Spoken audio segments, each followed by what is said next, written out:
আসসালামু আলাইকুম। গত কয়েকদিন আগে যশোর থেকে আমরা আমাদের পুকুরের জন্য মাছ আনতে গিয়েছিলাম। গতবার যশোর থেকে শিং এবং কই মাছ এনে পুকুরে ছাড়ার পর আজকে আমরা আবারও যশোর যাচ্ছি মাছ আনার জন্য।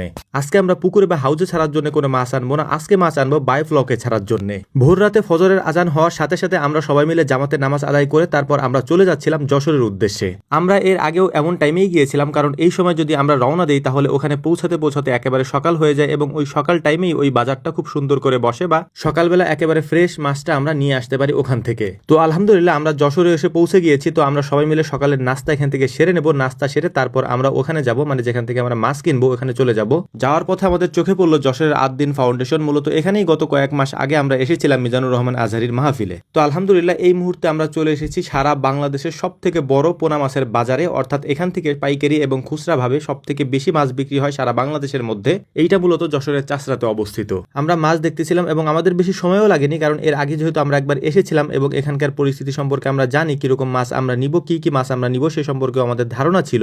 মামা মূলত ওই বায়োফ্লকের মধ্যে শিং এবং কই মাছ ছাড়বেন, এই জন্যই মূলত আমরা কই মাছ এবং শিং মাছই দেখতেছিলাম এবং সুন্দর করে দেখে পছন্দ করে আমরা কিছুটা অর্ডারও দিয়ে দিলাম। তো মামার মাছ নেওয়ার পাশাপাশি আমরাও এখান থেকে কিছু মাছ নিয়ে যাব, কারণ আমরা গতবার যে মাছগুলি নিয়েছিলাম তাতে আমাদের কাছে মনে হয়েছে আরো কিছু মাছ আমাদের ওই পুকুরগুলিতে ছাড়া যাবে, তাই আমরা প্ল্যান করে এসেছি যে আমরাও কিছু মাছ নিয়ে যাবো ইনশাআল্লাহ। গতবার যে মাছগুলি আমরা নিয়েছিলাম তার থেকে সাইজে একটু বড় সাইজের মাছগুলি আমরা এবার নিয়েছি এবং মাছগুলিকে নেওয়ার পরে যে অক্সিজেন ঘরটা থাকে ওখানে নিয়ে আমরা মাছগুলিকে অক্সিজেন দিয়ে প্যাকেট করে তারপর আমাদের গাড়িতে উঠাচ্ছিলাম। সজীব মামা, আমি, আনিস ভাই এবং এখানকার এক ভাই ছিলেন আমাদের সাথে, আমরা এই মাছগুলিকে এনে দিচ্ছিলাম মামার কাছে এবং মামা এই মাছগুলিকে সুন্দর করে গাড়ির মধ্যে সাজিয়ে রাখছিলেন। যশোরের এই জায়গাটাতে যেখানে এই মাছগুলি বিক্রি করা হয় এখানে একটা সুবিধা হচ্ছে, আমি আগের ভিডিওতেও বলেছি যে আপনি চাইলে যে কোনো ধরনের মাছ সিঙ্গেল ভাবে নিতে পারেন। অর্থাৎ আমাদের এখানে যে মাছগুলি বিক্রি হয় এটা মূলত মিক্সড মাছ, অর্থাৎ চাইলেই আপনি যে কোনো এক ধরনের মাছ নিতে পারবেন না, আপনাকে 4-5 রকমের মাছ একসাথে মিক্সড করে তারপর আপনাকে দেওয়া হবে। কিন্তু এখানে সেটা নেই, আপনি যে ধরনের মাছ নিতে চান সেই ধরনের মাছই আপনি এখান থেকে নিতে পারবেন ইনশাআল্লাহ। আমাদের সবগুলি মাছই প্যাকেট করা হয়ে গিয়েছে এবং গাড়িতে সাজানো হয়ে গিয়েছে। এখন আমাদের বিদায়ের পালা, এখান থেকে আমরা চলে যাবো ইনশাআল্লাহ এখন, কারণ আমরা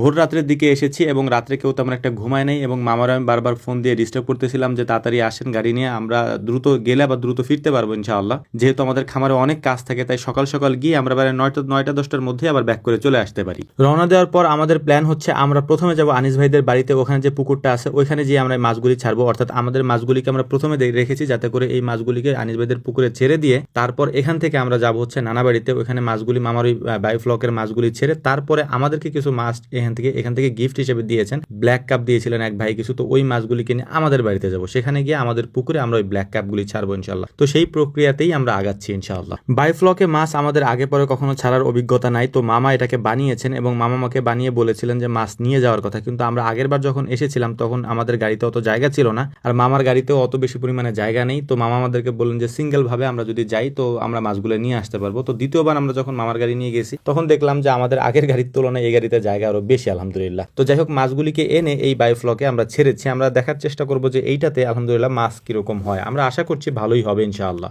দুই জায়গার মাছ নামিয়ে দিয়ে এসে আমরা বাড়িতে চলে এসেছি। আমাদের কাছে কিছু মাছ দিয়েছিলেন এক ভাই, আগেই বলেছি যে গিফট হিসেবে আমাদের কিছু ব্ল্যাক কাপ দিয়েছিলেন। এই ব্ল্যাক কাপগুলি এখন আমরা আমাদের পুকুরে ছেড়ে দেবো ইনশাআল্লাহ। তো আমাদের জন্য দোয়া করবেন। আসসালামু আলাইকুম ওয়া রাহমাতুল্লাহ।